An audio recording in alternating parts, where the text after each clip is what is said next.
इस बीच आंदोलनकारियों द्वारा सड़कों पर ब्लॉक करने और सुरक्षा अधिकारियों पर ईंटें फेंकने के बाद पूरे राष्ट्र में ट्रेन सेवाएं सस्पेंड कर दी गई है। स्कूल्स और यूनिवर्सिटीज अनिश्चित काल के लिए बंद कर दी गई है। बांग्लादेश के हर एक कॉलेज कैंपस आज खून से लथपथ है। हेलो, हाय, अस्सलाम वालेकुम, नमस्ते एंड सत श्री अकाल गाइस। उम्मीद करते हैं आप लोग मजे में होंगे और अपनी अपनी लाइफ को खूब इंजॉय कर रहे होंगे। आज से कुछ दिन पहले बांग्लादेश में एक इंसिडेंट हुआ, स्टूडेंट्स का प्रोटेस्ट हुआ और उस प्रोटेस्ट को लेके बांग्लादेश में बहुत ही ज़्यादा हंगामे हुए, स्टूडेंट्स पे हमले हुए और शेख हसीना को अपना मुल्क छोड़ के दूसरे मुल्क में जाना पड़ा। तो आज की वीडियो इसी पे हम रिएक्शन देने वाले हैं और आज की वीडियो का टाइटल है real reason for the student protest in Bangladesh, quota system. तो देखते हैं जी इसके पीछे क्या रीज़न रही है, स्टूडेंट्स ने क्यों अपना प्रोटेस्ट किया, इसमें स्टूडेंट्स सच्चे हैं या शेख हसीना सच्ची है। तो इस ट्रुथ को जानने के लिए आज की वीडियो हम देखेंगे कि सच्चे रास्ते पर कौन है, शेख हसीना या स्टूडेंट्स, और स्टूडेंट ने जो प्रोटेस्ट किया तो क्यों किया। तो आए पहले वीडियो देख लेते हैं, इसके बाद इस पे डिस्कस करते हैं। So guys, stay with us. Bangladesh next, where violence has escalated, people killed in clashes between protesters and police. Bangladesh has been gripped by another day of protest. Internet services are down. Dozens of people have been injured by violence at student protests in Bangladesh. 15 जुलाई 2024 शाम के करीब 7 बजे 20 से 25 लोग बांग्लादेश के Dhaka medical college and hospital में घुस गए। उस समय अस्पताल में कई घायल छात्रों का इलाज चल रहा था, लेकिन इन लोगों ने उन पर हमला करना शुरू कर दिया। यहाँ तक कि जो लोग इन छात्रों का ट्रीटमेंट कर रहा था उन्हें भी इन्होंने नहीं छोड़ा। ये दृश्य केवल ढाका मेडिकल कॉलेज का ही नहीं है, इस समय ये आग पूरे बांग्लादेश में फैल गई है। अकॉर्डिंग टू लाइव मिनट कम से कम 1,500 लोग घायल हुए हैं, जबकि कुल मिलाकर 105 से भी अधिक लोग मारे जा चुके हैं। राजधानी ढाका में सरकार की तरफ से पब्लिक मीटिंग्स, टीवी न्यूज, यहाँ तक कि टेली कम्युनिकेशन भी बंद करवा दिया गया। गुरुवार को सरकार ने अशांति को शांत करने के लिए मोबाइल इंटरनेट नेटवर्क को भी बंद करने का आदेश दिया है। इस बीच आंदोलनकारियों द्वारा सड़कों पर ब्लॉक करने और सुरक्षा अधिकारियों पर ईंटें फेंकने के बाद पूरे राष्ट्र में ट्रेन सेवाएं सस्पेंड कर दी गई है। स्कूल्स और यूनिवर्सिटीज अनिश्चित काल के लिए बंद कर दी गई है। बांग्लादेश के हर एक कॉलेज कैंपस आज खून से लथपथ है। लेकिन आप जानकर हैरान होंगे कि ये सब कुछ रोका जा सकता था अगर सरकार थोड़ी मानवता दिखाती। अब सवाल ये है कि इन सब का शुरुआत कहाँ से हुआ, क्यों प्रशासन स्टूडेंट्स पर हमला कर रहे हैं और क्यों स्टूडेंट्स आंदोलन के लिए सड़कों पर उतरे, सब कुछ जानेंगे हम आज के इस वीडियो में। 1971 में बांग्लादेश ने पाकिस्तान से स्वतंत्रता हासिल की थी। इस स्वतंत्रता संग्राम को मुक्ति युद्ध के नाम से जाना जाता है। इस युद्ध में लाखों लोगों ने अपने प्राणों की आहुति दी और देश को एक स्वतंत्र राष्ट्र के रूप में स्थापित किया। मुक्ति योद्धा वे वीर थे जिन्होंने इस संघर्ष में हिस्सा लिया और देश को स्वतंत्रता दिलाई। इस युद्ध में बांग्लादेशी सैनिकों, आम नागरिकों और महिलाओं ने मिलकर संघर्ष किया था।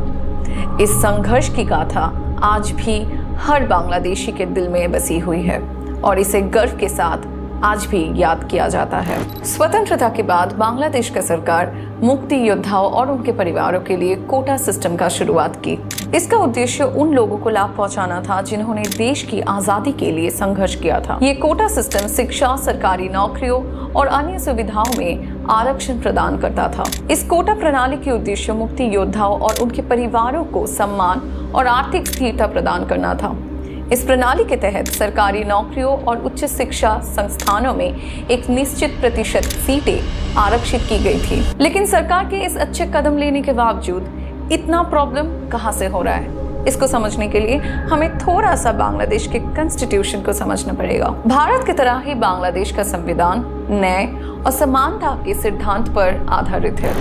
इसमें सभी नागरिकों को समान अवसर और अधिकार दिया गया है। कोटा प्रणाली को संविधान में सामाजिक न्याय के एक माध्यम के रूप में देखा गया था, लेकिन वर्तमान स्थिति में ये प्रणाली संविधान के मूल्यों के विपरीत जाती दिखाई दे रही है। संविधान का उद्देश्य सभी नागरिकों में समान अधिकार प्रदान करना है, लेकिन कोटा प्रणाली ने इस उद्देश्य को पूरा नहीं किया।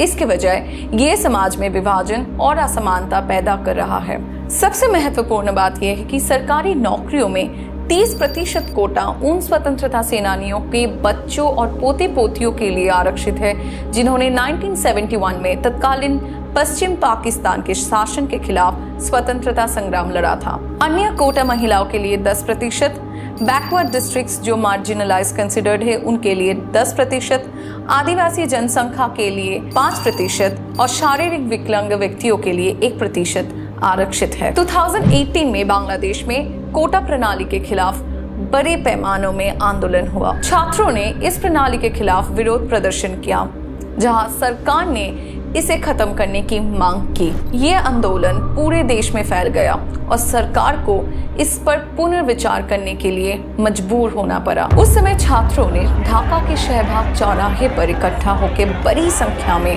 आंदोलन प्रदर्शन किया था। ये आंदोलन कई हफ्तों तक चला और इसमें छात्रों के साथ साथ आम नागरिकों ने भी हिस्सा लिया। अंत में सरकार को इस कोटा प्रणाली में बदलाव लाने का आश्वासन देना पड़ा। हालांकि समय के साथ साथ छात्रों और आम नागरिकों ने इस कोटा प्रणाली के खिलाफ आवाज उठानी शुरू कर दी। 14 जुलाई को प्रधानमंत्री शेख हसीना ने कहा, अगर स्वतंत्रता सेनानियों के पोते पोतियों को कोटा लाभ नहीं मिलेगा तो क्या ये लाभ राजाकारों के पोते पोतियों को जाएगा? अब इस बात ने पूरे देश में धमाका मचा दी और आंदोलनकारियों ने कहा, चाहते गलम अधिकार हुए गलम राजाकार। इसका अर्थ ये है कि अधिकार मांगने गए, राजाकार बन गए।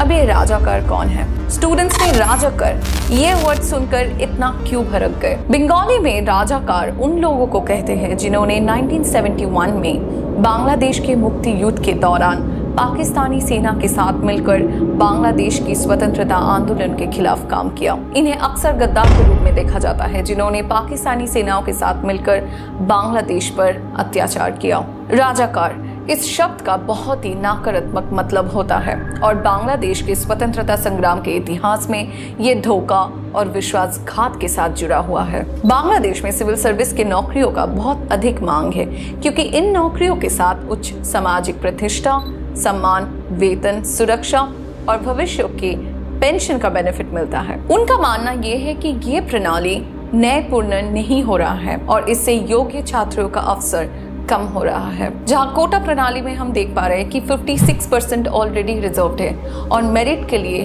बचे रहते हैं ओनली 44%। छात्रों का कहना यह है कि ये कोटा प्रणाली अब उन लोगों को लाभ नहीं पहुंचा रहा है जिन्हें इसकी सख्त जरूरत है, बल्कि ये एक ऐसी प्रणाली बन गया है जो डिस्क्रिमिनेशन को पैदा कर रहा है। कई छात्रों का कहना है कि उन्हें उनकी मेहनत और योग्यता के बावजूद सरकारी नौकरियों में और विश्वविद्यालयों में प्रवेश नहीं मिल रहा है। Bangladesh is under a nationwide curfew after weeks of protest turned violent. अब सरकार ने आंदोलन को संभालने में कई गलतियां की।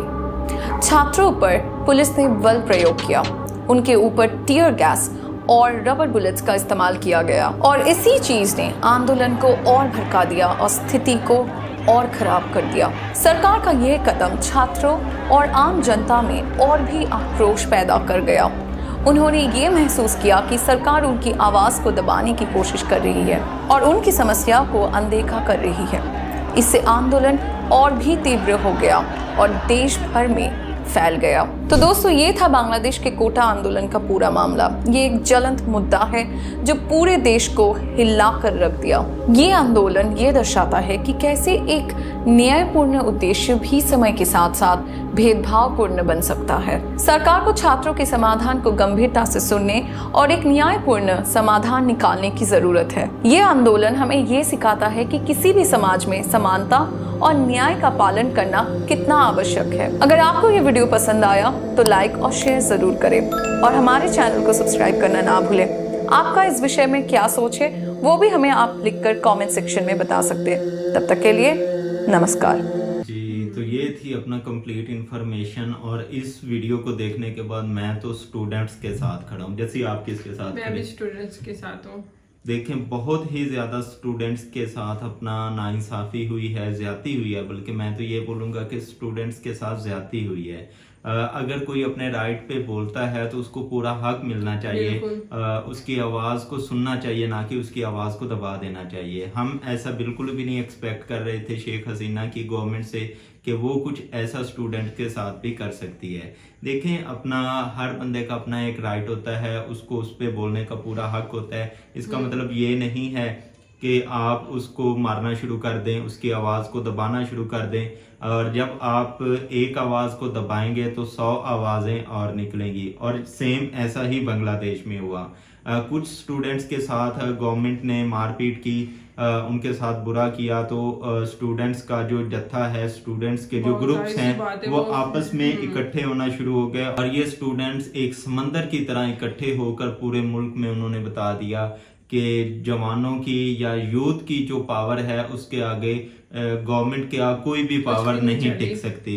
और ऐसा ही हुआ, शेख हसीना को मुल्क से फरार होना पड़ा, फौज को आना पड़ा, अपने हालात को संभालने के लिए बांग्लादेश की फौज को मैदान में उतरना पड़ा, तब जाके ये हालात कुछ बेहतर हुए। और हमारी तो फुल सपोर्ट है बांग्लादेशी स्टूडेंट्स के साथ। हम उनको अप्रिशिएट भी करते हैं, एटलीस्ट वो अपने राइट्स के लिए खड़े तो होते हैं। पाकिस्तानी स्टूडेंट्स जैसे नहीं है जिनको अपने राइट्स पे खड़ा होना ही नहीं आता।